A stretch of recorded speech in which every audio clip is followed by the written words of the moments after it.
هذا اللي واقف على اليمين مسكين مرضى وهو.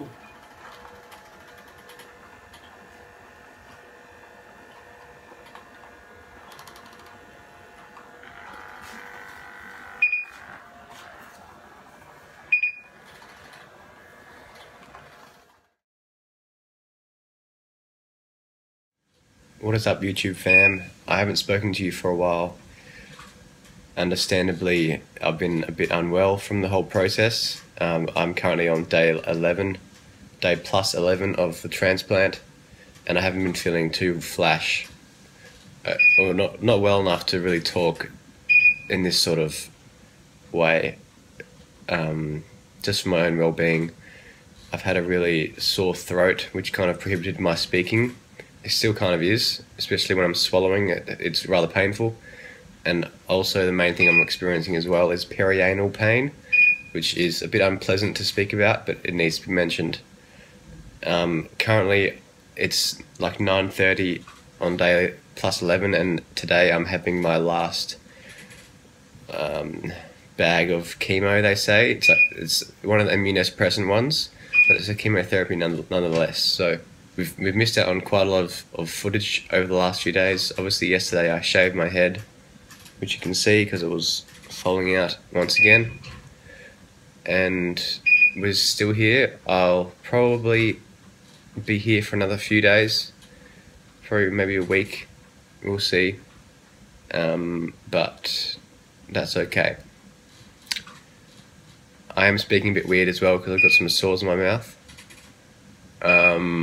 But everything's trucking along well. I don't think I even spoke about this big guy coming to see me.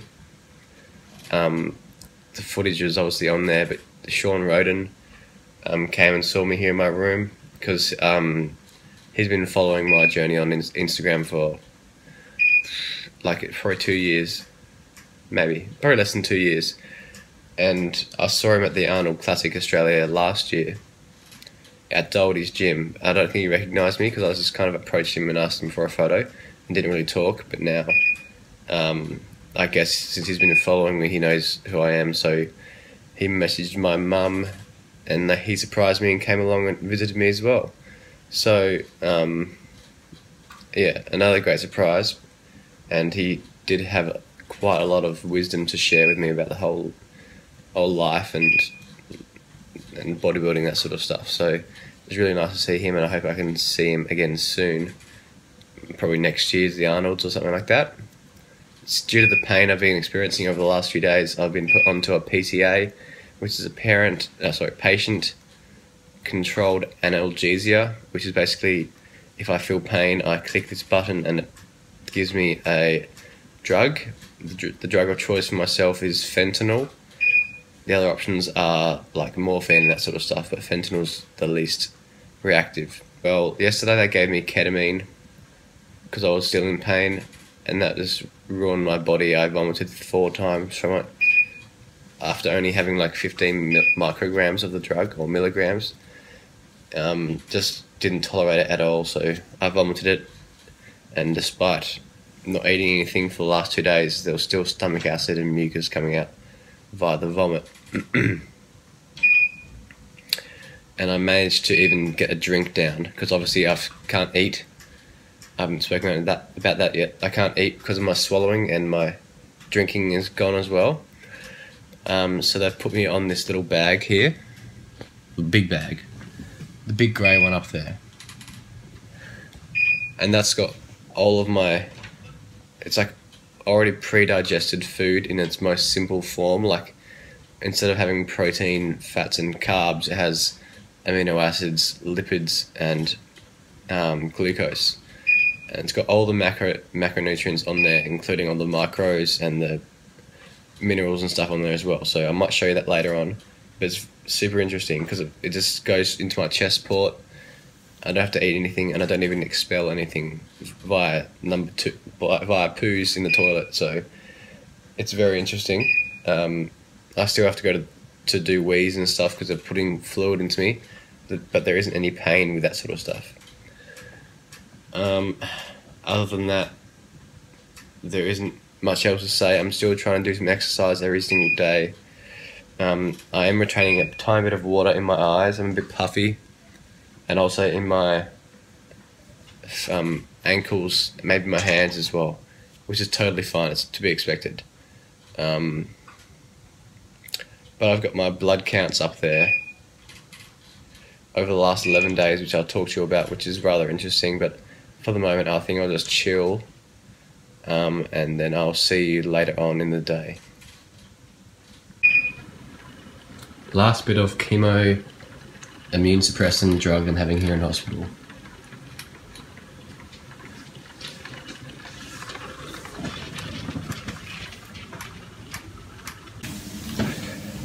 Day 13 post-transplant.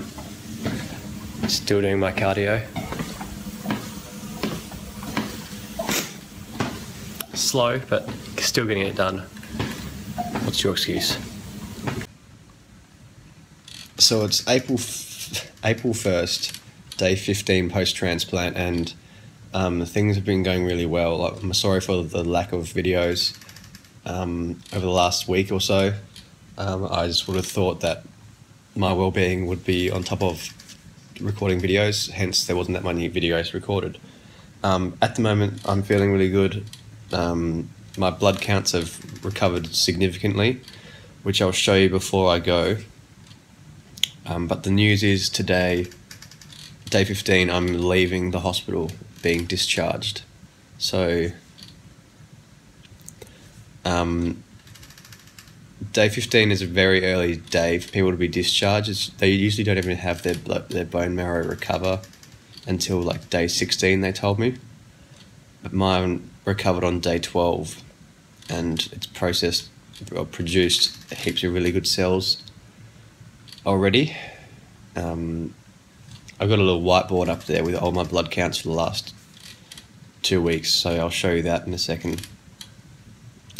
But yes, leaving the hospital, and I'll be able to go outside. I haven't been outside in about 3 weeks, and I've been attached to this IV pole for non-stop 3 weeks as well. So just going outside and having no inhibitions is going to be fantastic. The only thing troubling me still is when I'm passing or going to the toilet. There's still a bit of pain there from what I've experienced before, but everything else is fine. My mouth's fine. I have no headaches and no nausea. What I experienced so far isn't a very accurate depiction of what a bone marrow bone marrow transplant should be, because, yeah, as I said, I'm about like 4 or 5 days ahead of schedule, and I'm leaving the hospital already. So it's Friday, and I need to come back in tomorrow morning just to make sure everything's fine, and then as long as I'm fine, I get discharged, and I'm just in here every 3 times a week, Monday, Wednesday, Friday, for like the first month. So yeah, that's the update. I'll keep you informed on what's happening today, but I'm very keen to get out of this ward and back into the free world, so I'll see you there. So this here's the board that I was talking about before with all of my blood counts on there. So I'll just take you through it all. That's the date on the left-hand column. Then we've got the x-axis, I believe, with the day, what day it is starting from the transplant date. So day 0 is the day I was given the transplant, and then all the days after that come in numbers. And then across we have my blood counts, which are hemoglobin, white cell count, platelets, and neutrophils. I'll explain a bit further on, but basically day 1, the day after the transplant, was still they're rather low blood counts, but they're still haven't been really hit by the chemo yet. And as you can see, hemoglobin is like the red blood cells which carry around the oxygen around the body. You can see that they slowly went down, and then around day 11, day 12, they started to pick up again. White cell count, you can see, was basically 0 for an amount of days during the chemo hitting period. And then my platelets, which is the clogging factor in your blood, start off really high and drops rather dramatically, and I got a couple of infusions there to hit me back up again, but they're now the highest thing. And then neutrophils, which is the immunity started off normal. The range is around 2 to 7, and I was in the normal range then, and then I got hit by it, and then I was without an immune system for, let's say, 7 days. And then the way they tell that you've got engraftment, and engraftment is when the new bone marrow has started churning out good cells, is if you've had 3 days above 0.5, which you can see here. So you can't really say what day you got engraftment until you retrospectively look back at it. So day 5 I was at 0.5, day 12 I was at 0.5, 13.6, 14.6. So there's 3 days there, so you say my engraftment day was day 12. Whereas most people usually get it between day 16 to day 20, so I'm very early. And here's today. So today we have 117 hemoglobin, which is usually, it's still a bit low. It's hemoglobin should be around 120 to 180 for males, I believe. White cell count, I think it's the same, around 2 to 7 is the range. And platelets, my platelets are basically normal right now. Probably they'll get a bit higher, but the ranges are roughly around 130 to 200, I think. And then once again, the immune system neutrophils is 1.2, which is still a bit low, but it's much higher than the previous days.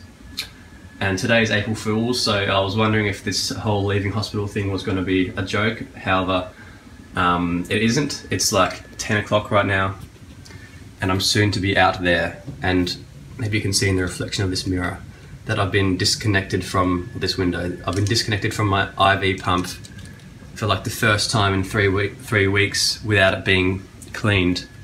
So they're going to change the little lines on this thing to make it a bit smaller, change the dressing on here because it is a bit manky right now, and we have a lot of stuff to clean up. You can see all the things from when the guys came and visited me, all the food that I had not been eating that much of, and then you have the wall when I put up that post asking for things like postcards and everything. The video doesn't really do it justice. There's way more stuff over there in that box, and yeah, so I'll be back in here tomorrow, which is, I guess, when we'll be doing most of the cleaning up. But for now, I'm going to have some breakfast and just embrace. But I'll check in with you all about what's going on later on today. But I have a friend, Sarah, coming over, who's from Tassie, who's spending the day with us, or part of the day with us, and then I guess we'll just be chilling at the apartment or going out to get some dinner because I need some real food. And yeah, I'll check in with you on the way out.